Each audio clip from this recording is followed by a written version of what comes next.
რადგანაც ეხლა მე 25-ში 4 შაბათიდან აქ არ ვიქნები 1-10 დღის განმავლობაში გადავწყვიტეთ რომ გნებავდათ თავისუფალი საუბარი ჩაგვეტარებინა თქვენი შეკითხვებს მე გავცემდი პასუხს რა თქმა უნდა თუ კი მექნება ამაზე პასუხები თუ არა და რაღაცა გაქვთ რაიმე შეკითხვები რაზეც ჩვენ შეგვიძლია დღეს ვილაპარაკოთ თუ კარგით მაშინ პირდაპირ შეკითხვებით ვიწყებთ გისმენთ სოლომონ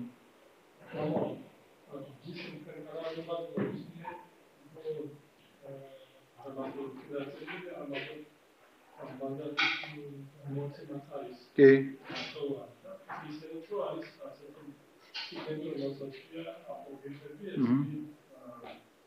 შეუწყნარებელი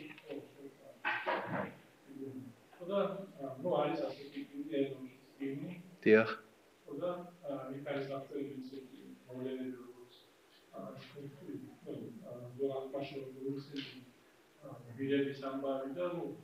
კი დიახ დიახ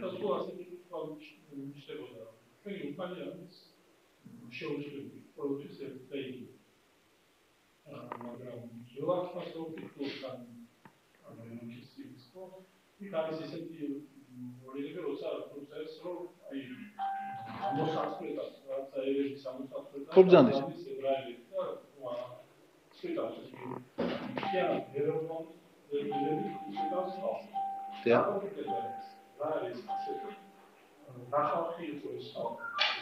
დიახ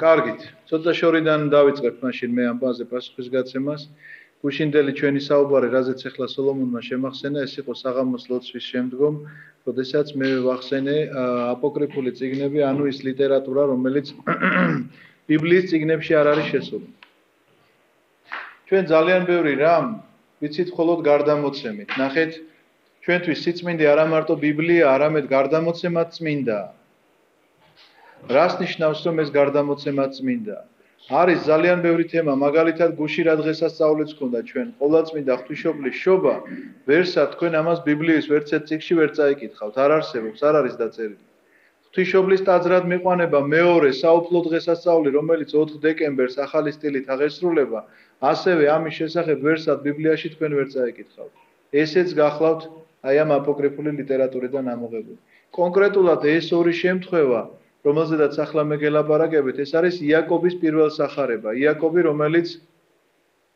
უფლის ძმა გახლავთ ხორციელი ძმა ესე უწოდებდნენ მას მიუხედავად იმისა რომ იოსების პირველი ცოლისგან იყო და ნუ ასეთი ხორციელი კავშირი მასთან მას არ გააჩნია იმიტომ რომ იოსები მოგიხსენებათ როგორი ქმარიც იყო მხოლოდ დანიშნული ქმარი იყო მარიამისა და არა ხორციელი მისი ქმარი შესაბამისად იოსების შვილები ძმებად და დებად იწოდებიან მაცხოვრისთვის იესო ქრისტესთვის იაკობი რომელიც არის პირველი მოციქული იერუსალიმისა მისგან დანატოვარი გვაქვს ჩვენ ლიტურგია იაკობის ლიტურგია ქვია და ეს აღესრულება იერუსალიმში როდესაც არის მისი ხსენების დღე ქართულ ენაზეც არის ხოთა შორის ეს უძველესი თარგმანია ქართულ ენაზე იაკობის ლიტურგიისა ძალიან საინტერესოა მინდა გითხრათ ასევე აღმოჩენილია ცოტა უფრო მოგვიანებით იაკობის ეს პირველ სახარება თითქოს პირველი მანდაწერა ამის შესახებ მაგრამ ეს სახარება არ არის შეწყნარებული რადგანაც როგორ ხდება ტექსტის დადგენა? როდესაც რაღაცა ტექსტს კითხულობენ, რა თქმა უნდა, სპეციალისტი უნდა იყოს ამისი ახლა მე შეიძლება ამას ვერ მივხვდე, მაგრამ ზუსტად ადარებენ იმ საუკუნის ტექსტებს. როგორი იყო მაშინდელი სამეთყველო ენა? იმიტომ რომ ჩვენ ახლა დღეს როგორც ვლაპარაკობთ, ეხლა კი არა, მე მგონი 10 წლის უკან არ ლაპარაკობდნენ ეს ენა ძალიან ცოცხალი ორგანიზმია და ამიტომ გამუდმებულ ცვლილებას განიცდის. ამიტომ წერლობაში ეს ძალიან ცნობილი ფაქტია, რომ რაღაცას რომ კითხულობენ, იქვე თუ სპეციალისტი ამბობს, რომ ეს დაახლოებით ამ საუკუნის ნაწერი უნდა იყოს. რადგანაც ის უკვე ხდება ყურში აქვს როგორც ბგერა, კარგ მუსიკოს ბგერა ყურში აქვს ჩასმული და რაღაცა მუსიკის გადაცემა რო არის, ხო ის რამდენი ნოტიდან გამოიცნობთ სიმღერას და ვიღაცა 1 ნოტიდან იცნობს, ვიღაცა 2 ნოტიდან, ვიღაცა 3-დან.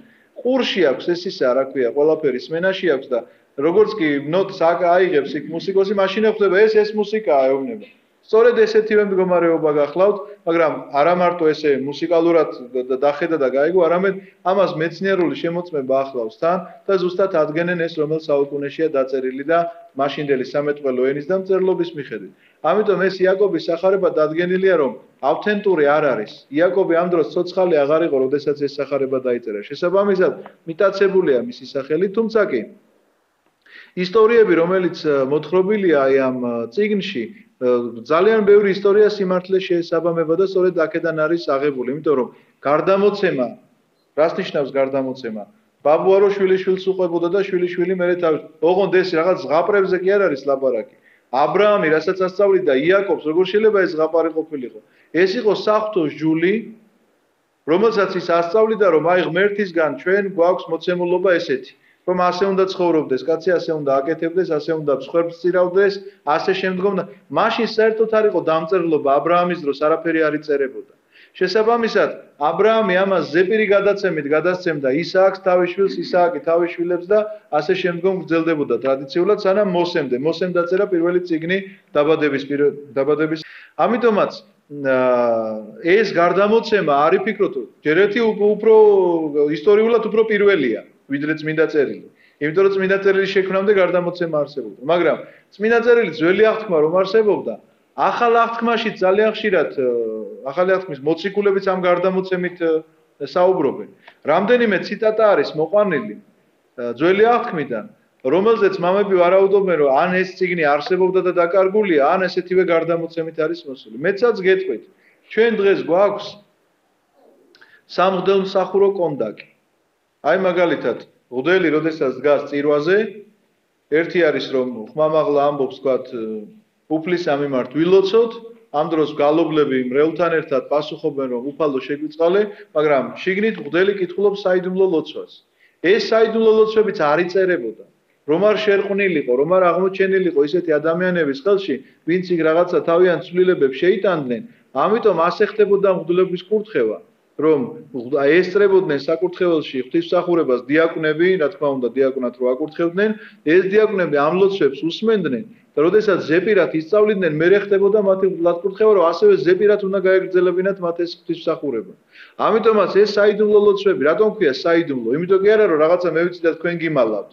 საიდუმლო იმიტომ ქვია, რომ ასე არ ყოფილიყო გავრცელებული და ვიღაცას არ გადაეკეთებინა ისე როგორც მოუნდებოდა და იყო ამისი პრაქტიკაც, რომ ხმამაღლა იკითხებოდა ეს ლოცვები, მაგრამ რატომღაც მიიჩნიეს მამებმა, რომ არ იყო სასურველი ამ ლოცვების ყოველასთვის მოსმენა, რადგანაც იმახსოვრებდნენ და მერე რაღაცა თავისი ჯადობაზობით რაღაცა საშინელებებს აკეთებდნენ. დღეს უკვე ეხლა ეს აღარ არის წიგნად არის გამოცემული ყველაფერი და ამიტომ ის გარდამოცემებიც ეხლა ყოვლადწმინდა ღვთისმშობლის შობის შესახებ, რასაც ჩვენ ვლაპარაკობთ, ის გარდამოცემებიც კი დაწერილი არის ყველაფერი, თუმცა კი ძალიან ბევრი რამ აი ამ აპოკრიფული ლიტერატურა. აპოკრიფული აკრძალულს ნიშნავს მინდა გითხრათ. ეხლა რატომ დავიწყე ასე შორიდან? დაუბრუნდები აუცილებლად იმ თემას, რა უბრალოდ წარმოდგენა რო გქონდეთ თქვენ რაზე არის ლაპარაკი. პირველ საუკუნეში ძალიან ძვინვარებდა გნოსტიკური სექტა. გნოსტიციზმი, აი ესეთი სახელით იყო ცნობილი. რას ნიშნავდა ახლა ეს გნოსტიკოსი? გნოსტიკოსი თვითონ მცოდნეს ნიშნავს. აი, ბავშვი ცნობიერებულია და გარკვეული აქვს ყველაფერი. გნოსის არის ეს ცოდნა შემეცნება. ნახეთ? ეს ადამიანები იყვნენ ხალხი, რომლებსაც ესე იგი თუ ამბობდა რომ მე გავხდი უკვე გნოსტიკოსი, ის უკვე თავის სკოლას და თავის სწავლებას აყალიბებდა. მაგრამ აი ეს მიმდევრები რომ გაეჩინა, რაღაცა უნდა ქონოდა თავისი სახელმძღვანელო. ამიტომ აკეთებდა ამ სახელმძღვანელოს და აწერდა ზეთ აუცილებლად ისეთ სახელს, რომელიც პოპულარული იქნებოდა. მაშინ ძალიან პოპულარული იყო უკვე მოციქულთა საქმეები, მოქმედებები, იმიტომ რომ თელმა მსოფლიოში დაიწყეს მათ მოგზაურობა, თქვენ რომ პავლეს მოგზაურობის რუქა ნახოთ, ესე იგი სად დადის ეს ადამიანი და რანაირად ასწრებს, ამდენად დღევანდელ დღეს, ესე იგი ყველა თვითმფრინავის ბილეთი უფასოდ რომ გეკუთვნოდეს, მე მგონი ასე ვერ იფრენდა, ვერ მოასწრებ იმის მოვლას, რასაც პავლე დადიოდა ფეხით, გემით, ურმით და ასე შემდგომ, იმისთვის რომ სხვადასხვა ქალაქში ჩასულიყო და ეკადაგა ეხარებინა. ამიტომაც ცნობილი იყო უკვე მათი სახელი. ამიტომაც სახარებები გახლავთ. მარკოზის სახარება, მარკოზის ჭეშმარიტი სახარება ესე ქვია. იოანეს სახარება რამდენიმეა. იუდას სახარება. ეს იაკობისა როგორც უკვე მოგახსენეთ. აბსოლუტურად ჩამონათვალი იმდენი არის, რომ შეიძლება აი ვერც კი დავთვალოთ. მაგრამ ჯერ ერთი პერიოდი ერთი და იგივეა უკვე მეორე საუკუნეა და მოციქულთა დრო და მოციქულთა მოწაფეების დრო არის უკვე. და მეორე პრობლემა ის არის რომ ეს 4 სახარება საოცარი რითი არის იცით რომ ერთი და იგივე ამბავი შეიძლება სხვადასხვანაირად გიყვებოდეს მაგრამ არანაირ წინააღმდეგობაში არ ამოდიან არანაირ საღვთისმეტყველო თემასთან ეს არის სწორედ საოცრება თორე ახლა მაგალითად ღადარინელი ეშმაკის განკურნებაზე ერთი მოციქული წერს რომ 2 ეშმაკეული იყო მეორე წერს 1 იყო რაღაცა ესეთი მოვლენები არის რომ იქ რაღაცა ესე დაწერს ეს რაღაცას ესე დაწერს ის დაწერს რომ 6 შემდგომად 6 დღისა აღვიდნენ იქ ესე დაწერს შემდგომად 8 დღისა იმიტომ რომ გააჩნია როგორ დაათვლე დღევანდელ დღეს პირველ დღეს თუ დაარქვევ მაშინ ის დღე გამოვა მერვე რომელსაც ითვლი და თუ დღევანდელ დღეს არ ჩათვლი და არც იმ დღეს დღეთ არ ჩათვლი მაშინ 6 გამოდი ამიტომ არის რაღაც ესეთი ნიუანსები თუმცა კი ესენი ერთმანეთში აბსოლუტურად თანხმობაში არ ისინი არ მოდიან თანხმობაში ამასთან შეიძლება ცუდი არაფერი არ ეწეროს, მაგრამ ვერ მოდის რაღაცნაირად ამ სახარებასთან თანხმობაში, თუნდაც იმიტომ რომ აწერია ავტორის თითქოს მოციქულის სახელი, მაგრამ მოციქული ამ დროს ცოცხალი აღარ უნდა იყოს ამ ტექსტისგან გამომდინარე. ამიტომაც ესეთი ტექსტები არ არის დაშვებული საღვთისმსახურო წიგნებად. ძველი აღთქმის აპოკრიფული კი არა არაკანონიკურ წიგნებს უწოდებთ. ძველი აღთქმის წიგნებში შესულია 11 არაკანონიკური წიგნი. და იქიდან ჩვენ რაღაცებს მაინც ვკითხულობთ და ღვთისმსახურების დროს, აი საწინასწარმეტყველების დროს შეიძლება რაღაცა იქნას საკითხული და ახალ აღთქმაში საერთოდ არ შევიდა, არც ერთი არაკანონიკური წიგნი ახალმა აღთქმამ არ იცის. ამას ყველაფერს დაარქვა თავის სახელი, რომ ესენი არ არის მიღებული და მორჩა. კიდევ ერთხელ ვამბობ, რატომ მოვღები ამ ხელ ამბავ? ის რომ არის თქვათ ნებროთის წიგნი და არის კიდე რაღაცებს, სწორედ აი ამ წიგნებს მიეკუთვნება. რომელსაც მართლმადიდებლობა ესე არ რაღაცა ცალკეულ მომენტებზე შეიძლება თქვას რომ კი ეს ჩვენ გარდამოცემით ვიცით რომ ეს ისტორიულ სინამდვილეს შეესაბამება დანარჩენი არ შეესაბამება ეგ სინამდვილეს იმიტომ რომ იქ ისეთი ხანდახან მკრეხელობები წერია ეს გნოსტიკოსთა სექტა სხვათა შორის ძალიან საშინელი სექტა იყო იმდენად მომხიბვლელი სექტა არის რომ დღესაც კი არის საშიშროება რომ ადამიანებს აი ძალიან ხიბლავს აი დღევანდელ სამყაროს მაგალითად ძალიან ხიბლავს პროტესტანტიზმი. იცით რატომ? იმიტომ რომ ადვილია. ყველაფერს გეუბნება რომ შენ ხარ ყველაფერი კაც. შენ უნდა ხო აღსარობას მეცაბარებ. რაღაც ეს არ გჭირდება ეს. სახარებას როგორც კითხულობ, შენ როგორც გესმის ისე გაიგე, არ არის პრობლემა. არ გჭირდება არანაირი ასკეტიკა. მე მქონდა ერთხელ ისა რა ქვია. იცით ვისი ცხოვრება? მხატვარი რო არის ვან გოგი. ის იყო პროტესტანტი და ძალიან ისეთ მოშურნე კაცი იყო და ჩააბარა ამ პროტესტანტულ იმაში, რა ქვია, მისიონერულ სკოლაში. და რომ გამოვიდა იქიდან დაიწყო ქადაგება. და დაიწყო როგორი ქადაგება, იცით, მარხვა და ლოცვა და რაც და პროტესტანტებმა აუგრძალეს მას ქადაგება. უთხრეს რომ არ შეიძლება, არ არის მიღებული რომ შენ ადამიანს რაღაცა მსგავსი უთხრა ასკეტ. თუ თვითონ უნდა გაცო იყოს ასკეტი და შენ გამოდიხარ და მოუწოდებ რომ ცოტა რაღაცა ღვაწლი შეძელით და ასე გააკეთე და ეს არასწორი უკვე დანაშაულია და აუგრძალეს მას ქადაგება. ამის შემდეგ იყო ცოტა ჭკუიდან რომ ცოტა ვერ იყო და საკუთარი ყური მოიჭრა და რაღაც ისტორიებია მის შესახებ, ხო იცით, ახლა ხსმენიათ ალბათ. მაგრამ მთელი მისი ცხოვრება შთაგონებული იყო მაინც სახარებით და რითი იცით, როდესაც მან წაიკითხა იგავი თესვარის შესახებ გამოვიდა თესვარი თესვად, მთელი მისი შემოქმედება ამაზეა მიძღვნილი. აბსოლუტურად ყველაფერი. პურის ყანები რო აქვს დახატული, საოცარი ფერები აქვს სხვათა შორის, მე ძალიან მიყვარს მისი ნახატი.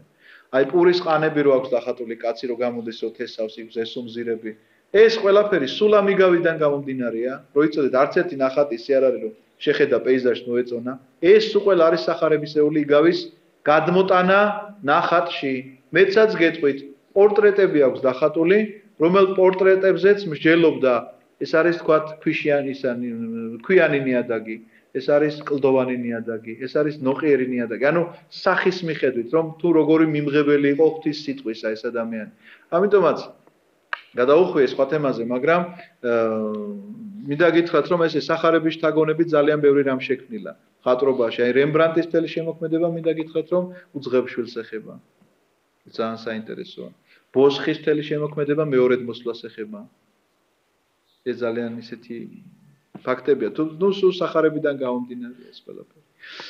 და აი იმ აპოკრიფულ წიგნებიდან არის რაღაც რომელსაც საერთოდ ვამბობთ რომ არა კაცო ეს აბსოლუტურად გაუგებარი ამბავია და აგნოსტიკოსების მოგონილია და ამიტომ გნოსტიციზმი აი ის რაც თქვენ ბრძანეთ რომ გამოხოცვა დახოცვა რაღაცები მიუღებელი. თუმცა კი რაც ბიბლიაში გვაქვს ჩვენ თუ იმას გულისხმობთ რომ მაგალითად ბრძანება აქვს მიცემული რომ იქ არ უნდა დატოვოს საერთოდ არც ქალი და არც კაცი სანამ აქამდე მივალთ იქამდე ვკითხულობთ რომ ღმერთი მათ რაღაცა გარკვეულ დროს აძლევს წარღვნამდე როგორც იყო ზუსტად იგივე ვითარება ნახე აბრაამს რომ აღუთქვამს მიწას კეხვარეუნება რომ ეხლავე დღესვე დაიხოცებ ეს ხალხი და შენი აქავრობა არა რაღაც დრომდე ეუბნება რას ნიშნავს ეს რაღაც დრომდე მათი უკეთურების საზღაური უნდა აღივსოს ანუ როდესაც ყველანაირი მცდელობა უკვე გამოცდილია რომ შენ შემოტრიალდეს შენი გონება წარმართობისგან ღმერთის თაყვანისცემამდე და არანაირად არ ტრიალდება და შანსი აღარ აქვს პირიქით უფრო დიდ ცოდვაში შედის ეს ადამიანი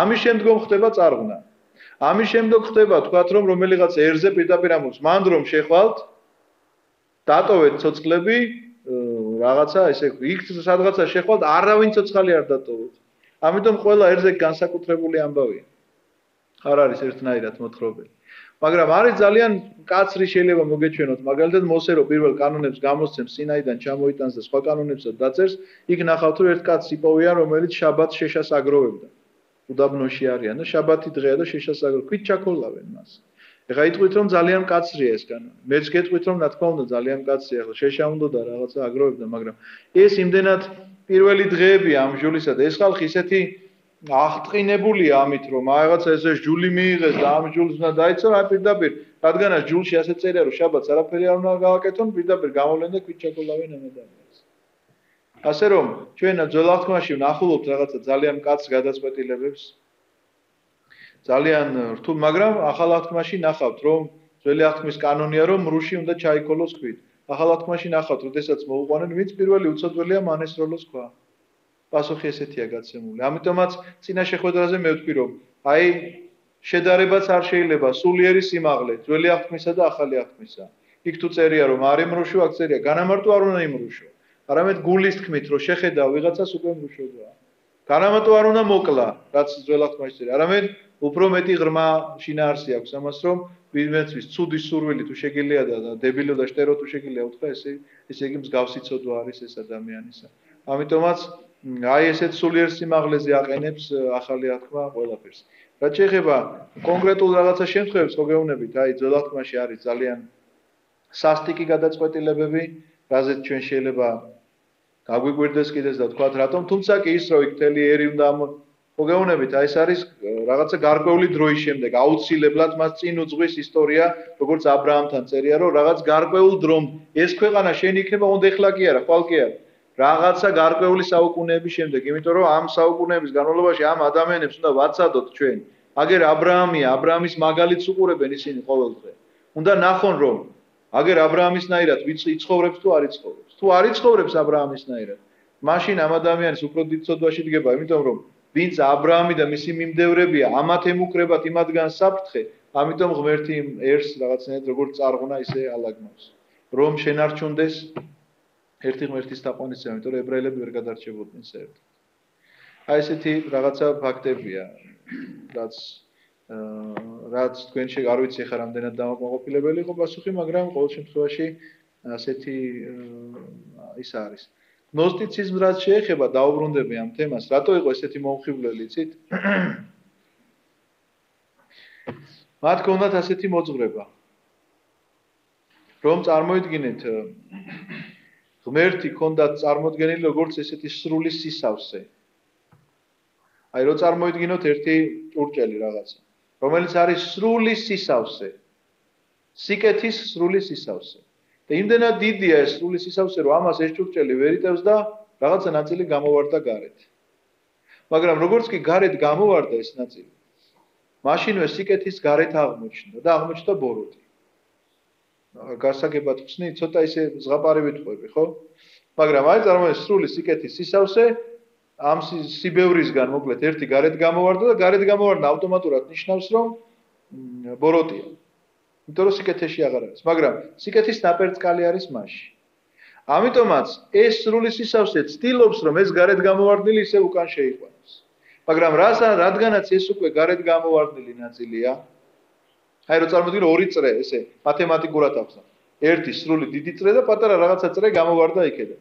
ეს პატარა წრე, რადგანაც უკვე ბოროტებაშია, ცდილობს რომ არ დაუბრუნდეს სიკეთეს, ამიტომ მოასწრებს იმას, რომ შექმნის ამ ხილულ სამყაროს, ამ ხილულ სამყაროში ადამიანს და ამ ადამიანებში ამ სიკეთის ნაწილებს გადაანაწილებს, ოღონდ ყველაში არა. და ის სრული სიკეთე რაც არის და სრული სიკეთის სისავსე აი ამებს ეძებს ვინ არის ხვდებით რაზე ალაპარაკი და ვიშიც აღმოაჩენს ის არის გნოსტიკოსი. აი უხეშად რო ვთქვათ, მოკლედ ესეთია. ანუ სამყაროს შემქმნელად წარმოდგენილია ბოროტება. რომელმა ბოროტებამ შექმნა ეს სამყარო და ადამიანებში ყველაში არა ვიღაცებში გადაანაწილა ეს სიკეთი. და ის რომელიც ცდილობს რომ ეს სიკეთის ნაპერწკლები ვიშიც არის ესე გადანაწილებული უკან შეიყვანოს თავის სამყაროში დააბრუნოს. სწორედ ის არის კეთილი ნამდვილი კეთილი და შემქმნელი ბოროტი. ამიტომაც ძალიან ბევრ საკითხს გამართლება აქვს მათთან. მაგალითად კაინს აბელი უნდა მოეკლა. ყველაფერი პირიქითაა მათთან მინდა გითხრათ. ეს გნოსტიციზმი, იცით, საოცარია, აი ერთი გნოსტიკოსი თუ იტყვის რომ აი ვიღაცა ის გნოსტიკოსია და მე აღმოვაჩინე მასში ეს ნაპერწკალი, ანუ მხოლოდ დანარჩენი ადამიანები, რომლებშიც ეს ნაპერწკალი არა, ისინი საერთოდ ცხოველის დონეზე არიან. მათ სულიც არ გააჩნიათ. ანუ გადარჩენა არ გადარჩენაზეც არაა ლაპარაკი. როგორც თქვათ, ცხოველი მოკვდება და დამარხავენ და ახლობით ისეა. და ვისაც გნოსტიკოსის სული აქვს, აი ამან უნდა მიხვდეს რომ ეს სული აქვს და გაანათლოს უნდა სხვა გნოსტიკოსმა. და ძირითადად ეს განათლება მინდა გითხრათ რომ სქესობრივი კავშირით ხდებოდა და ამდენად გაუკუღმართებული იყო მათი ეს სწავლება რომ სქესობრივი კავშირით არა მარტო საპირისპირო სქესთა შორის არამედ ერთი სქესთა შორის და აი ეს ცოდვები მამათა და დედათა აღრევისა ერთმანეთში სწორედ ამ გნოსტიკური სექტიდან იყო მინდა გითხრათ გამართლებული ასევე ესეც მაკედან მოდის. ეს ძალიან ბინძური სექტა. ირინეოს ლიონელმა იშრომა და ძალიან დიდი შრომები დაწერა ამ სექტის დასამხობად. აი საბოლოოდ ისე არ დაუტოვა არც ერთი ნიუანსი რომ ვიღაცას თავი ემართლებინა რომ კაი იმაში დამნაშავე რომ ამაში ხო არ მართალი. არანაირად ყველა მხრიდან ისეთი შრომა გააკეთა ირინეოს ლეონელმა რომ არ დაუტოვა ამ გნოსტიკოსებს ამ თემაზე სალაბო. თუმცა კი ხო გეუბნებით, ძალიან საშიში სექტა იყო, ძალიან. და მათი შექმნილია ეს ლიტერატურა, ამ ლიტერატურის უმრავლესობა. მაგალითად იუდას სახარება. სადაც წერია თითქოს რომ მაცხოვარი და იუდა მოლაპარაკებულები არიან ერთმანეთში, ამან რომ უნდა გაყიდოს და ის რო ჯვარს უნდა აცვან. ნუ ესეთი ამბებია. კარგი, შემდეგი. გისმენთ, ჩემო ბატონო. რუსულ ეკლესია უშვებს ყოველდღიურ კალენდარს. სადაც არის წმინდანების ესასწავლია და იქ არის ყოველდღიური საკითხები სახარებიდან და სამოციქულოდან. დიახ. ქართული ეკლესიის რატომ არ არის ციგნი? ესე იგი, ჩვენ ეხლა ყველაფერი კარგია, მაგრამ ადამიანს ყველა ადამიანში ვინ გითხრათ, ჩემო ბატონო, არა აქვს. რაც იმ დღეს უნდა როგორ არა აქვს, ჩემო ბატონო? კი, რა თქმა უნდა. ამ ციგნის გარეშე ლიტურგიას ვერ ჩაატარებს ეკლესია, როგორ შეიძლება ეს ციგნი არ ქონდეს? ეს ციგნი გამოდიოდა კომუნისტების დროსაც კი.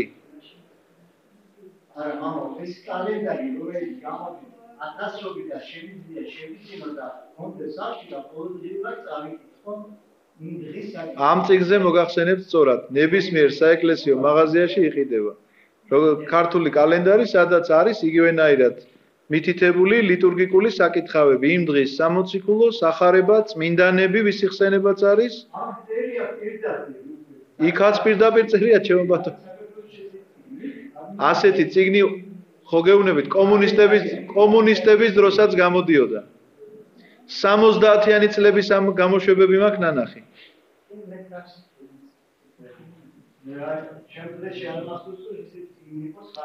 სხვანაირად ვერ იმსახურებს ეკლესია კალენდარი თუ არ ექნა, რას ბრძანეთ? კალენდარი კი არის, მაგრამ ყველა ადამიანისათვის უნდა იყოს ვერტიკალურად, როდესაც ეკლესიაში მოდგა კალენდარი, აი წერია ყველაფერი კალენდარი. სახარება და სამოციქულო. ტაძარში რომ მობრძანდებით, იქ გაჩვენებთ მე ამ წიგნს. ქართულად. აქ ვერ ნახავდით მოსკოვში, თბილისში ნახავთ. თბილისში კი მაგრამ საეკლესიო მაღაზიაში უნდა შევბრძანდეთ და იქ. აბა მოსკოვში ახლა ქართულ კალენდარს ვინ გაყიდის? ვის რა თუნდა?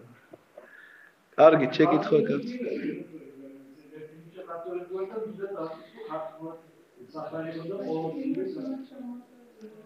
იქ უნდა დააბაროთ ჩემო ბატონო ვინმეს კალენდარი კი არა სახარებოს არ კითხულობს არა დაიკითხოს კალენდარს.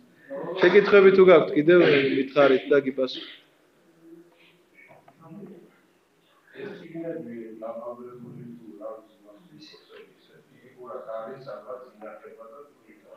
კი, ხელნაწერების სახით არის შემორჩენილი.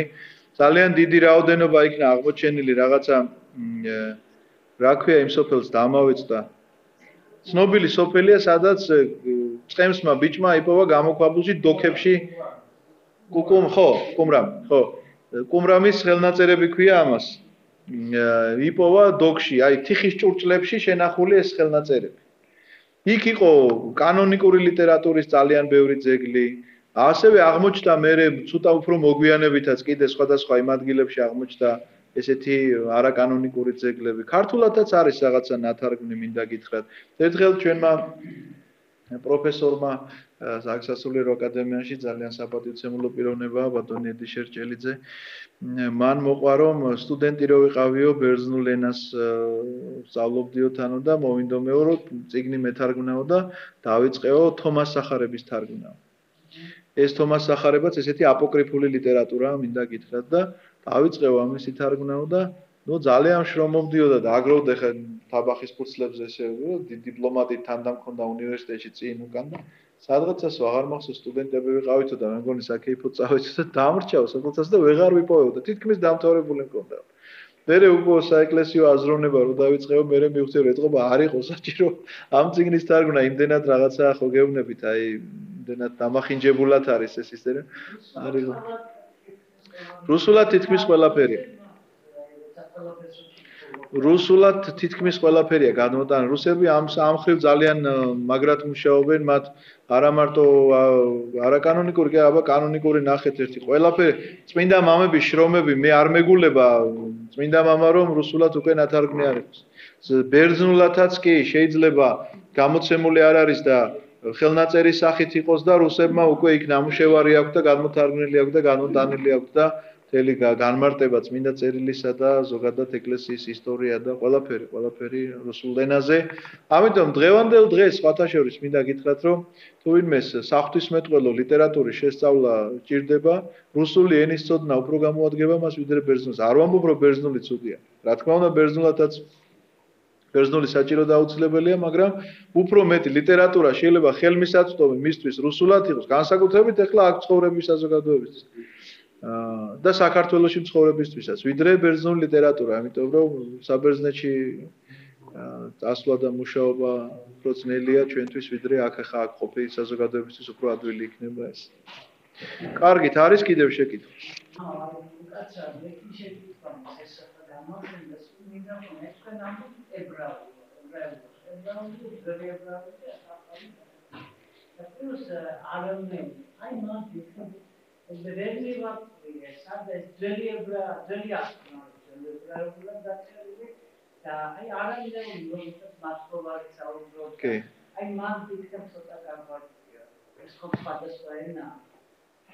სხვადასხვა ენა არის და რატომ მოგახსენებთ? იმიტომ რომ ბაბილონის ტყვეობა სანამ იქნებოდა, სანამ მათ გადაასახლებდნენ, ისინი აბსოლუტურად სხვა ენაზე ლაპარაკობდნენ.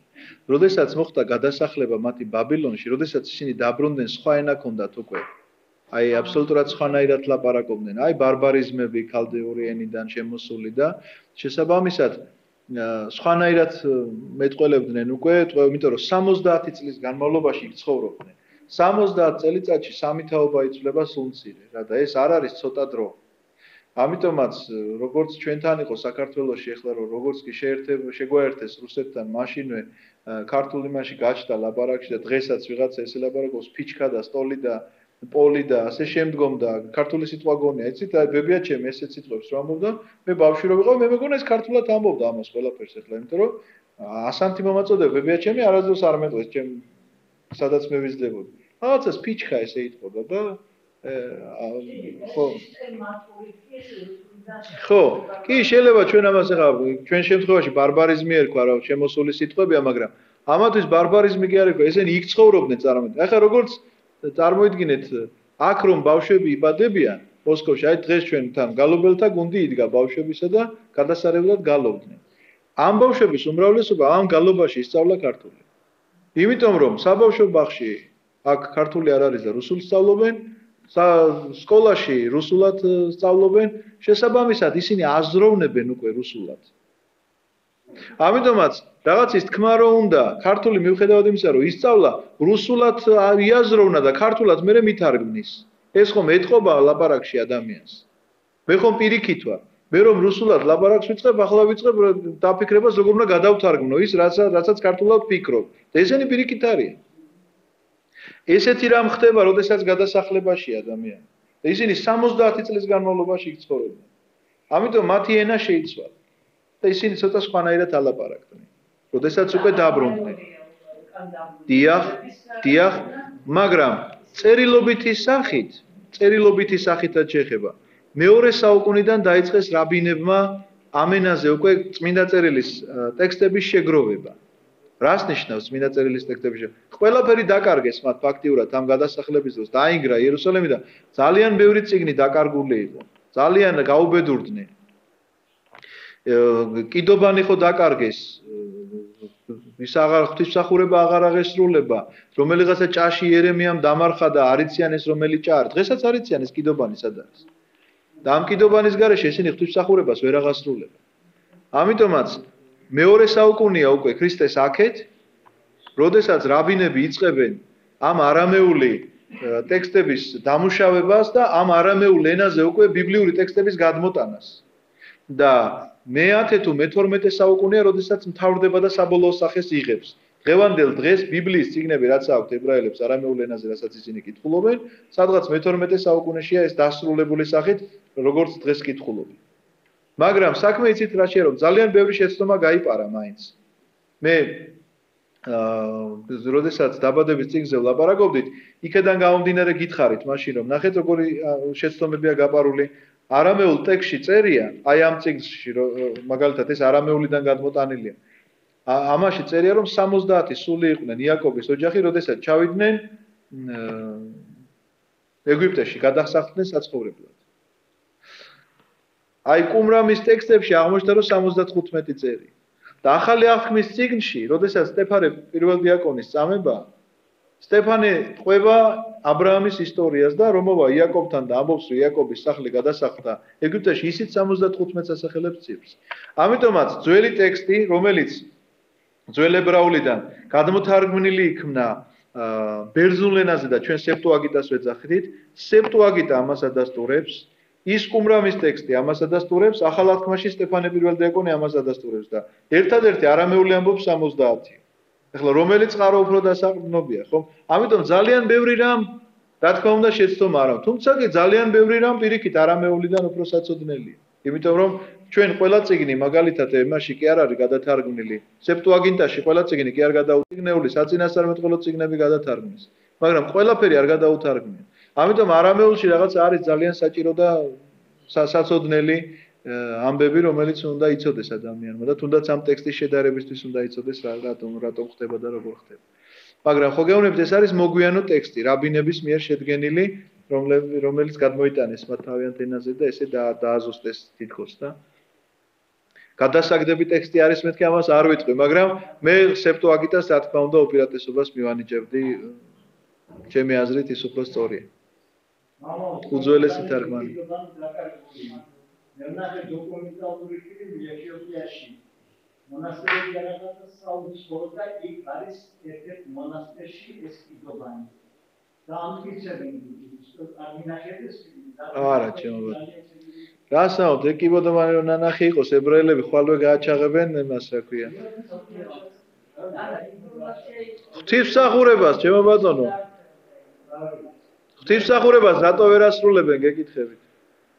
იმიტომ რომ არ შეიძლება ამის გარეშე ღვთისმსახურების შესრულება.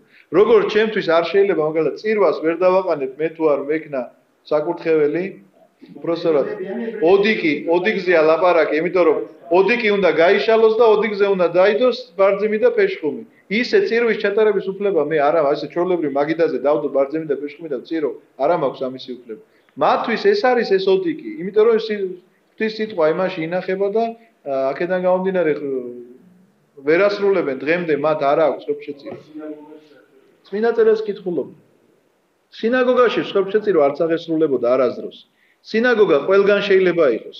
ყველა მათ დასახლებაში შეიძლება იყოს სინაგოგა. სინაგოგა არის შესაკრებელი, სადაც ეს ხდებიან, როგორც ეხა ჩვენ ვზივართ და განიხილავენ წმინდა წერილს, მაგრამ აქ ლაპარაკი რაზეა? იქ მსხვერპლის იწირვებოდა დღეში რამდენჯერმე იერუსალიმის მთავარ ტაძარში.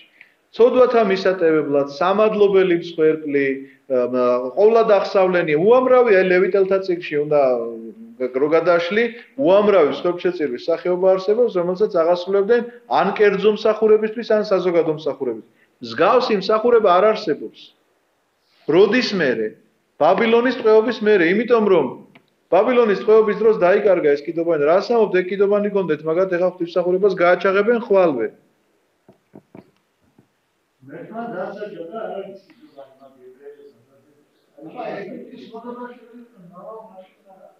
მაშინ კიდობანი არ ქონდათ. მაშინ კიდობანი საერთოდ არ ქონდათ. ეს ნახეთ როგორი ისტორია, ეგენი ეგვიპტიდან რომ გამოდიან მოსეს რომ გამოყავს, სჯულს მაშინ ღებულობენ. და ეს მსხვერპლშეწირვის კანონები მერე ეძლევათ, როგორ უნდა მოხდეს მსხვერპლშეწირვა. კიდობანი მაშინ ეძლევათ, 10 მცნების 2 ფიქალი მაშინ ეძლევათ, ამ კიდობაში სწორედ ეს ფიქალი დევს, როგორც ღვთის სიტყვა. და სადაც არის კიდობანი, იქ არის გაშლილი კარავი და აი აქ უნდა მოხდეს მსხვერპლშეწირვა. რომოდიან მერე ხდება ეს ამბავი. კი. დიახ. იციან რომ იერემიამ დამალა რომელიღაცა ჭაში.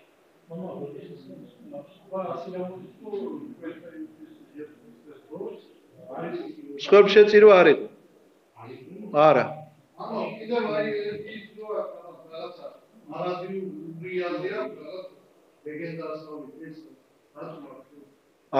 არ ვიცი რაზეა ლაპარაკი.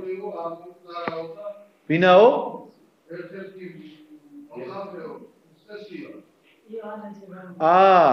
ივანე ღვთისმეტყველზე არის ლაპარაკი.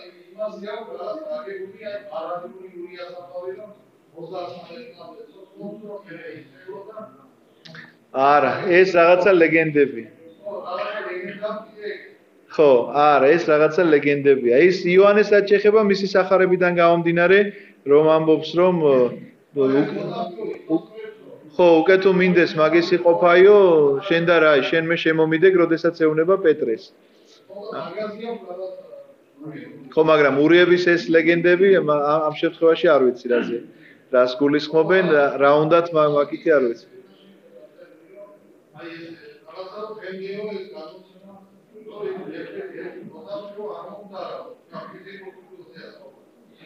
ივანე ღვთისმეტყველზე არის ესეთი ლაპარაკი, გასაგებია, მაგრამ იქ იურიები რას იმაშვებიან, ეგ არ ვიცი. არ ვიცი, ვერ გეტყვი.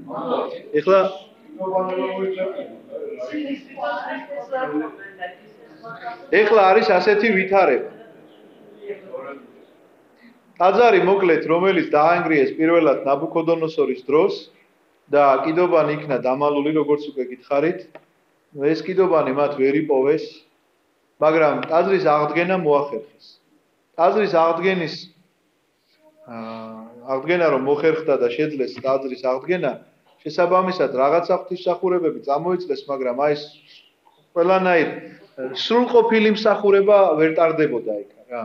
აი წარმოიდგინეთ ეხლა რომ ტაძარი რო გქონდეს, რომელიც არ არის ნაკურთხი და კი რაღაცას ასრულებ, მაგრამ რაღაცას ვერ ასრულებ, თქვათ რა. აი თქვათ შეიძლება ეს ჩაადარო. ხო, რაღაცა დაახლოებით ესეთი ამბავია, რომ სრულყოფილ მსახურებას ვერ ატარებს. ასე გრძელდება იესო ქრისტემდე. მაცხოვრის მოსვლის დროს მაცხოვარი რო ამბობს, რომ დაანგრიეთ ეს ტაძარი და 3 დღეში აღოდგენ, რა თქმა უნდა, თავის სხეულზეა პირველ რიგში ლაპარაკი და 3 დღის შემდგომ აღდგომაზე. თუმცა კი იქვე ამბობს, რომ ქვაქვაზე აღარ დარჩებაო, ეს არის წინასწარმეტყველება, რომელიც მართლაც ახდება და 70-იან წლებში რომ შევლენ იმაში, რა ქვია, იერუსალიმში რომის ჯარი, დღესაც ვიხსენებდი, აი ტიტე იყო გაგვირებული, რომ რა დააშავა ამ ხალხმა ამის, რა საინტერესოდ ამის ამბობს, ნახეთ, რომ ამ ხალხმა უნდაო რა შესწოდა ღვთის წინაშე ამისთანაო, რომ ამ ქალაქის აღების საშუალება მომწავა. იერუსალიმი იყო მაშინ ყოლა დაუღებელი ქალაქი, იმიტომ რომ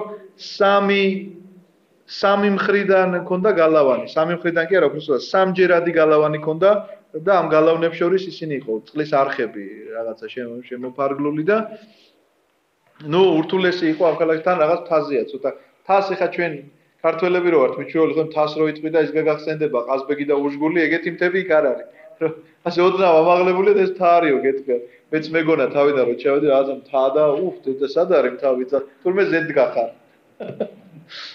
ხო და ამიტომაც ცოტა შემაღლებულზეა და შესაბამისად მაშინ ავია დარტყმებს ვერ მიაყენებდნენ, შესაბამისად ძნელი იყო მისი აღება. როდესაც აიღეს, გაასწორეს მიწასთან ეს. საერთოდ ისრაელის სახელმწიფო აღარ არსებობდა. რომელ წელს შეიქმნა ხო გახსოვთ? მე-20 საუკუნეში. მე-20 საუკუნეში შეიქმნა ისრაელის სახელმწიფო. და დააბრუნეს ისინი თელ-ავივში და თელ-ავივის სურათები უნდა ნახოთ თქვენ უბრალოდ რა. აი გაოცდებით რა საოცარი ხალხია. რა გახედავთ უდაბნოა, ერთი შენობაც კი არ არის და დგას ერთი 100 კაცი თოხებით და ბარებით ხელში. იწყებენ სახელმწიფოს მშენებლობას. 1950-იანი წლებია რა. ხო. აღწერილი აქვს, მაგრამ მე გეუბნები ფოტომასალები რო. ეხლა წარმოიდგინეთ სადღაცას უდაბნოში ხრიოკი ყველაფერი და ბარი გიჭირავს ხოლმე და ქალაქი უნდა ააშენო ეხლა და აქ უნდა დაიწყო ცხოვრება. არაფერი არ აგაგ, არა ეკონომიკა, არა წყალი, არა მოსავალი, არაფერი უდაბნოა ჩვეულებრივ. აი ხო წარმოიდგინეთ ეგეთი რაღაცაა და ეხლა რა სახელმწიფოა ყველა მეც. მაგრამ საქმე რაშია 2000 წლის განმავლობაში მათ განამარტო ტაძარი. სახელმწიფოც კი არა აქვს. და ამას რო ეკითხები რომ რატომ ამბობენ რომ ჩვენ ღმერთმა დაგვსაჯა. გან ამას არ ამბობენ. რატომ დაგვსაჯა ღმერთმა? ამას შეეკითხები. აქვს სხვადასხვა პასუხები და უფრო ჭკვიან რაბინებს აქვთ ამბობენ რომ აი ამ კაცის გამო ერთმა პირდაპირ ჯვარზე მიუთითა მღვდელს ჯვარი ეკეთა. მღვდელი ეკითხებოდა რა აი ამის გამო დაგვსაჯა ჩვენ ღმერთმა. თუ კი მაგდენ იცი რომ ამის გამო დაგვსაჯა ღმერთმა, ხო რაღაცა სხვანაირი მსჯელობა გჭირდა, მაგრამ არა, რაღაცნაირად ესეთი ჯიუტი და პრინციპული ხალხია. რომ ამბობენ რომ არა ეგ არ იყო მესია, ეგ იყო თვითმარქვია, მე ამბობ არა კი წინასწარმეტყველი იყო ეთყობოდა ჩვენ მართალი კაცის სისხლით და დაარღვიეთ თუ არა ჯული, ეკითხებიან რაბინებს. კი დავარღვიეთ, იმიტომ რომ ჯულის მიხედვით გაასამართლეს თითქოს და სიკვდილი ეკუთვნოდა, მაგრამ იგივე ჯულის მიხედვით მათ უფლება არ ჰქონდათ რომ თავიანთი მოძმე გადაეცათ წარმართებისთვის. გადასცეს რომაელებს და იმათ დაასჯევინეს. სასჯელი ხო რომაელებმა კი, ამიტომაც ჯული მათი მხრიდან დაირღვა. ამიტომაც ზოგიერთი ამბობს რომ სწორედ ამიტომ დავისაჯეთ ჩვენ რომ წარმართებს გადავეცით დასაჯელად. როგორ ახლა დავისაჯე 20 საუკუნის განმავლობაში წარმოგიდგენია? ამიტომაც მეორედ მოსვლა ახლოვდება, როდესაც ამბობენ მამები, სწორედ ამიტომაც ამბობენ რომ პირველი რაც დაიწყება იქ, დაიწყება ტაძრის აღდგენა. ამ ტაძრის აღდგენას მოჰყვება ერთი ამბავი, რომ იქ უნდა იკურთხოს მეფე. რომელი მეფეც იქნება ანტიქრისტე. მაგრამ ტაძრის აღდგენას რა უდგას ახლა წინ? პირველ რიგში ომარის მეჩეთი დგას იქ. ეხლა თანამედროვე სამყაროში ძალიან მარტივია ახლა ომარის მეჩეთი კი არა, აგერ მთელ მოსკვა სიტის თუ გინდა ქვევ დანგრატებს შეუდგამ და გადააგორებ 1-200 მეტრის იქეთ დადგა. არაფერი პრობლემა აღარ არის, თანამედროვე ტექნოლოგიები იძლევა ამის საშუალებებს აქ მშენებლები თუ ბრძანდებით დამეთანხმებით ალბათ ამაში და გინახავთ ტელევიზორში ალბათ ესეთი რამ. მაგრამ საქმე რაშია ებრაელების გათვლა რა არის? ამ ომარის მეჩეთის მშენებლობაში გამოყენებული არის სწორედ მათი ტაძრის ქვები. ამიტომაც ის ქვები უნდათ. ის უნდა დაანგრიონ, იმიტომ რომ ის ქვები უნდა გამოიყენონ ისევე დააბრუნონ თავის ადგილას. აი ხლა რომელი მუსულმანი დაუშვებს ამას რომ მათთვის უდიდესი სიწმინდე ომარის მეჩეთი დაანგრიონ და აშენონ იერუსალიმის ტაძარი. ამიტომაც მესამე მსოფლიო ომის სწორედ მიზეზი ეს იქნება. მუსულმანებს და ხო რელიგიური ომი იქნება, სხვა კი არაფერი არ იქნება. მაგრამ განმაპირობებელი მიზეზი შეიძლება იქ კი არ დაიწყოს ეს ომი. აბსოლუტურად სხვაგან დაიწყოს. მაგრამ ამათი ხელოვნური ჩარევით იყოს ეს ომი წამოწყებული, იმიტომ რომ იქ დროი ხელთ უნდა ის ქვები გამოაძრონ იქედან. რა მნიშვნელობა აქვს? სირიაში იქნება თუ სირიაში თუ სტამბოლში თუ იმაში თავარია რომ მთელი ყურადღება გადავა იქეთ, ამათთან დარჩება ეს თავისუფალი, გამოაძრობენ იმ ქვებს იმასაც დაშლიან გადასარევად და გააშენებენ ამ ტაძარს. აქ მოხდება მერე მისი კურთხევი. მოძებნიან იმასაც.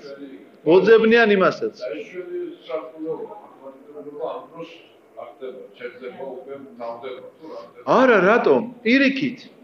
იმ კიდობნის დაკარგვა შემთხვევითი არ არის. პირიქით ის კიდობანი იმიტომაც დაიკარგა, რომ ახალ ჯულში ჩვენ კიდობანი აღარ გვჭირდება. ახალი ჯულის სულიერი კიდობანი თვითონ ღვთისმშობელია. ნახეთ რა მოხდა მისი ტაძრეთ მიყვანების დღესასწაულზე, როგორი ისა გვაქვს ჩვენ.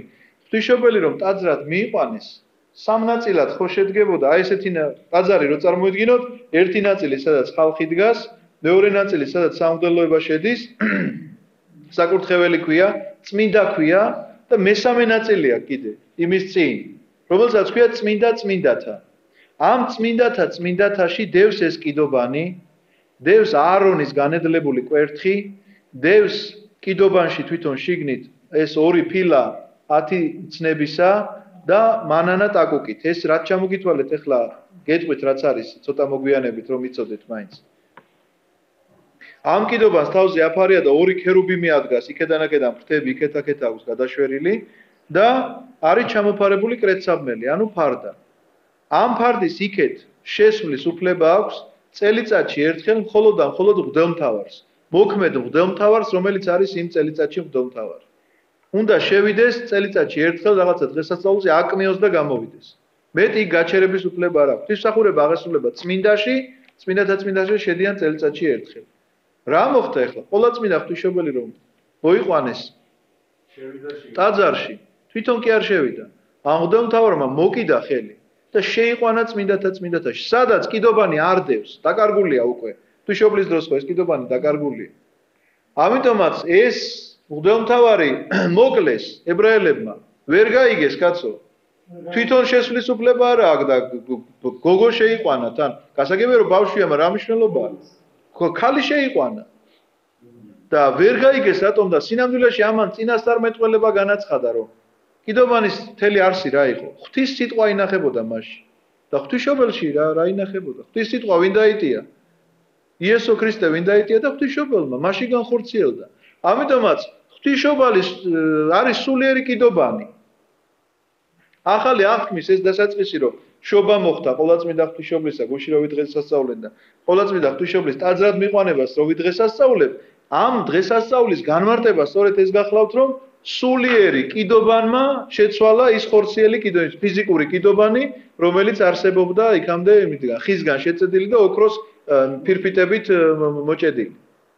მეტი არაფერი, ეს არის ამ დღესასწაულის სულიერი მნიშვნელობა.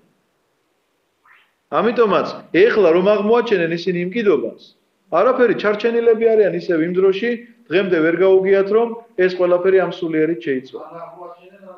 ხო, ეგეც საკითხავია კიდე, მაგრამ რომ აღმოაჩინონ, უბრალოდ ღვთისმსახურებას განაახლებ. კიდევ ერთი თემა არის, რომ ცოდვათა მოტივებისათვის ვერ აღასრულებენ ღვთისმსახურებას. როცა ეკითხები რომ როგორ ახლა 20 საუკუნეა შენ ეს არ ქონდა არაფერი და ახლაც არ აგავს. ცოდვათა მოტივებას მე ვიცი როგორ ზღებულობ ცოდვათა მოტივებას. ჩემი სინანული არის, ჩემი აღსარება და ცოდვათა მოტივებას ზღებულობ და გვირგვინი ამისი არის ზიარება ქრისტესთან. აი შენ ებრაელს როცა ეკითხები რომ ცოდვათა მოტივებას როგორ ღებულობ, ერთგან მაქვს მოსმენილი ძალიან სასაცილო პასუხი.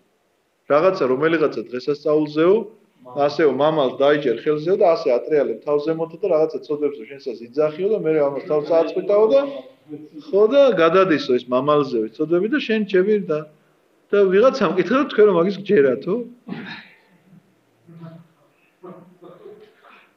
ხო და გაეცინა, თვითონაც გაეცინა, შენ რა გონია? ვერ ხვდებიან ამას?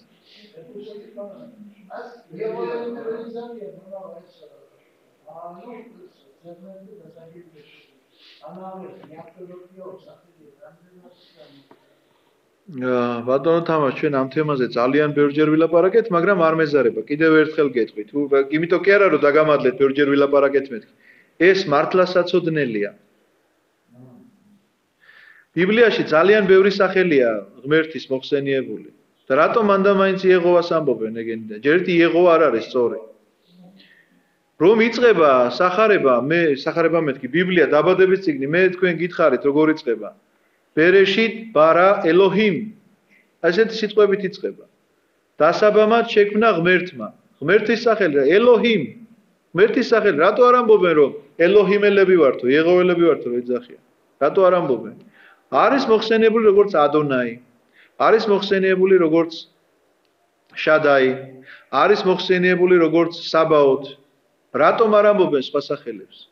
იმიტომ რომ ისიც არიციან რომ ის იეღოვად კი არ იკითხება, იახვე ასე იკითხება. ამიტომ მათი ეს უკაცრავად და ბოდიალი მეც ვერაფერს ვერ დაარქვევ, მას ნიშნავს სულ უცოდინარობას წმინდა წერილისას და მხოლოდ თვითმარქვიობას. მეც არაფერს. იმიტომ რომ ღმერთი სხვადასხვა სახელით არის მოხსენიებული და ეს სხვადასხვა სახელი ნიშნავდა ყოველთვის გამოხატულებას, როდესაც ადამიანს ეცხადებოდა, რაღაცა სახელით ეცხადებოდა. ადამიანმა უკვე იცოდა, რატომ ეცხადებოდა, რა იყო მისი მიზანი. ელოჰიმ ნიშნავს საჯულს, რომ გათადარგვნო, იახვე ნიშნავს მოწყალეს, ადონაი ნიშნავს ბატონს, შადაი ნიშნავს ყოვლის პრობელს და ასე შემდგომ. ანუ რა სახელითაც ეცხადება, ნიშნავს რომ ეს აპრიორი არის რომ რაღაცა ესე უნდა გაკეთდეს საქმე. პავლეს რო გამოცხადება, რატო ეკითხება, ვინ ხარ შენ უფალო? განა არის ის ღმერთის გამოცხადება რო არის. სახელს ეკითხება, რა სახელით ეცხადება. მე ვარ იესო, რომელსაც შენ დევნი ეუბნება და მიხვდება რომ იესო ღმერთია. აი ეს არის სწორედ, ამიტომაც იეღოველების ეს ზღაპრები, ცით რა, რო დაუჯდები და დაელაპარაკები, თუ იცი ეს საკითხები, მერე გარბიან, მერე კი ვეღარ ჩერდებიან. მე რო დაუჯექი და ველაპარაკე და ესეთები რო უთხარი, ხო, კაია და ადგნენ და წავიდნენ, თორე თავიდან ძალიან სიხარულით მოვიდნენ სალაპარაკოდ. მაგრამ როდესაც იცი პასუხი, მერე ვეღარ გპასუხობ. გადაუშალეთ, აი, მათ ეს სახარების მე-16 თავია. სადაც ეგენი ხო არ აღიარებენ თქვა ცოდვათა მიტევებას ასე შემდგომ. აი კითხონ აბა მე-16 თავი.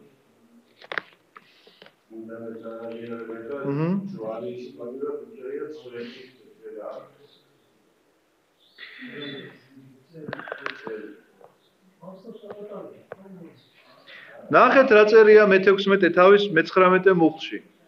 პეტრე მოციქულს ეუბნება იესო ქრისტე. მოგცემ შენ ცათა სასუფევლის გასაღებს, რასაც შეკრავ მიწაზე შეკრული იქნება ზეცაშიც.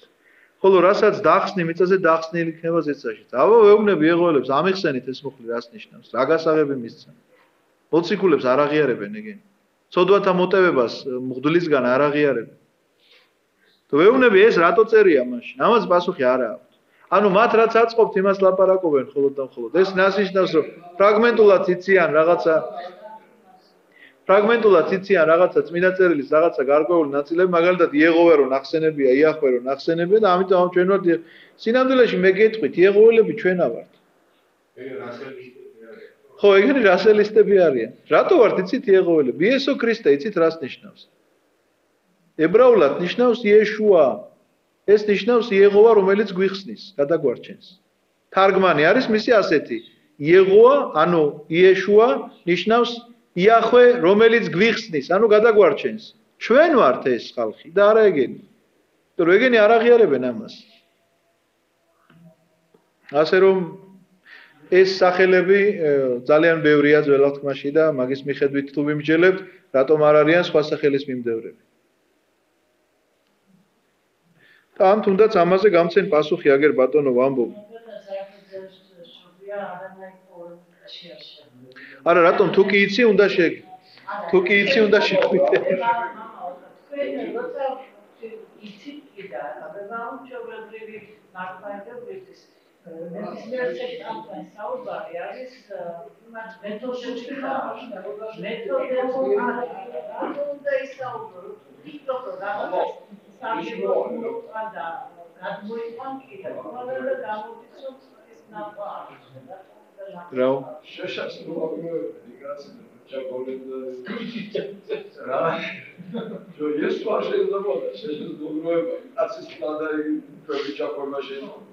ხო, აი წარმოიდგინე. ესეთი მკაცრი ისინია განაჩენი. იმდენად ესე იგი კი, იმდენად აი ამ გამოსვლათა წიგნში მერეც აი ამ ხუთ წიგნეულში ძალიან ისეთი ისტორიები აღწერილი რომ გაგიგვე ისეთი ველური ადამიანის ბუნება და ისეთ რაღაცეების ყავთ განწერული ხალხი რომ აი რა გითხრათ რა. მერე თვითონ ეს ებრაელერში რატომ არის რომ ბიბლია არ მალავს ამას? არ მალავს ამ მანკიერ მხარეებს. მე გითხარით ჩვენ აქ წავიკითხეთ რომ იქ მამამთილის განყავს შვილები თამარს თქვათ ხო? რუთი საერთოდ მოაბელია. რუთი რომელიც დავით მეფსალმონის დიდი ბებია. მოაბელები მეათე თაობამდე არ შეიძლება და მე უფრო მეტიცო რომ მიიღო რას ნიშნავს მეათე თაობა? რაღაცა გარკვეული ერები პირდაპირ წერდა მეხუთე თაობა და მერე შეიძლება მიიღო რას ნიშნავს მეხუთე თაობა? იცით რომ თქვა შემოგიერთა მიიღო შენი სარწმუნოება. შენ უყვირდები ამ ადამიანს მისი მეხუთე თაობა როგორ ცხოვრობს. თუ ისინი კეთილსინდისიერად ინახავენ ჯულს და შენთან ერთად ცხოვრობენ პატიოსნად და არამტრულად და ჯულის შენახვით, მერე ანიჭებ მათ უფლებას რომ ებრაელი დაერქვას მასაც. ხუთი თაობის შემდეგ რაღაცა გარკვეული მოაბელებიო მეათე თაობაც კი ესე იგი აკრძალული აქვს ებრაელებს რომ მიიღონ თავიანთ ჯულს. რუთი მოაბელია. ესე იგი ჯულის როგორი დარღვევაა რომ მას პირდაპირ შეერთავს ებრაელი კაცი ცოლად და მერე შვილთაშვილი მისი დავით მეფსალმონი. გამოდის რომ დავით მეფსალმონი ესე იგი არ არის თლად კარგი ებრაელი თავისი ამ სისხლის მიხედვით. ამიტომ არ მალავს ბიბლია ასეთ ფაქტებს. აი ესეთ რაღაცა სისასტიკეებს. იქ რაღაც ერთი ფაქტია მოთხრობილი მთელი ბენიამინის თუ ეფრემის ტომს აღარ მახსოვს მე მგონი ბენიამინის ტომს ამოწყვიტავენ თან დანარჩენი ძმები კაცს არ დაუტოვებენ საერთოდ იმიტომ რომ ვიღაცა ერთი კაცის ცოლს თუ საყვარელს დაიჭერენ და გააუპატიურებს მთელი ქალაქი რა და მოკვდება ეს ქალი და ამ ქალის ქმარი თუ იმას იზავს 12 ნაწილად დაჭრის ამ ქალს საოცარი ისტორია წარმოიდგინე და დააგზავნის 12 ტომში ეს 12 ტომის კაცები ადგებიან მოვლენ და დახოცავენ ამ იმას ყველას. კაც არ დატოვებენ საერთოდ ცოცხლას. აი ესეთი ფაქტებია სულ. ძალიან სასტიკი, რაცაც შეიძლება გაკვირვება გამოიწვიოს შენი და ყველა ადამიანისა, მაგრამ ახლა თანამედროვე სამყაროში ხდება რაღაცა მსგავსი უბედურებები და მაშინაც ხდება.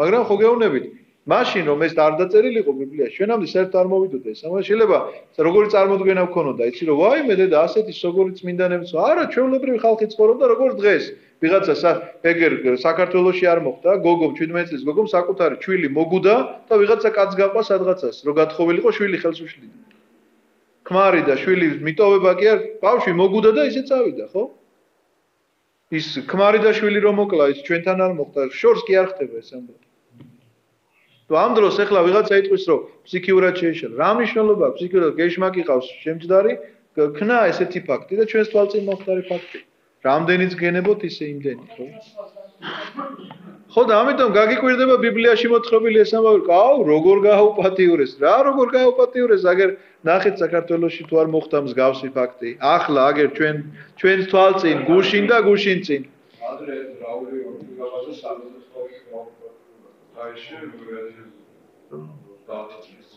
კი იყო ესეთი ფაქტები რამდენი იყო კაცო ის იმან რა ქვია სპორტსმენი რო იყო ის მოჭიდავე ბავშვმა რო ბავშვი დახვრიტეს ის კაცი მე იმ კაცის აზრი ვიცი სხვათა შორის მოძღვარი შევიდა მასთან დახვრეტის წინ და იმან უთხრა რომ მე აუცილებლად უნდა დამხვრიტოთ იმიტომ რომ მე აღარ ვარო ესე რომ გადამეკეტება გონე მე კიდე ჩავიდენ ამას იმიტომ რომ მე ვერ ვაკონტროლებ თავს უთხრა დიახ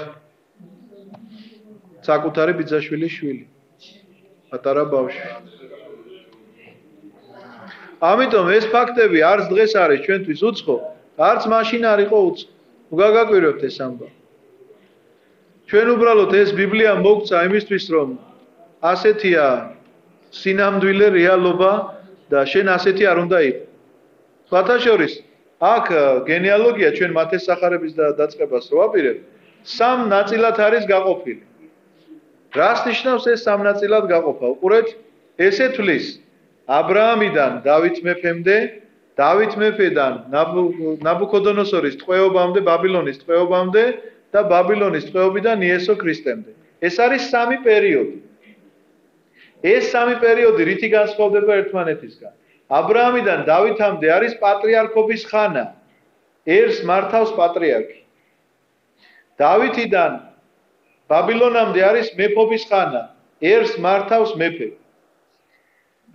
ბაბილონის წეობიდან იესო ქრისტემდე მეფეც აღარ აყავთ უკვე. და ყავთ საჯულები, მღვდელმთავრები, რომლებიც განაგებენ აი ამ ერს და მათ გამო აქვს გადაწყვეტილება. გახსოვთ იქ მღვდელმთავართან მიიყვანენ იესო ქრისტეს. სასამართლო ხო მღვდელმთავართან ხდება. ამიტომ ისინი იყვნენ უმაღლესი მსაჯულები.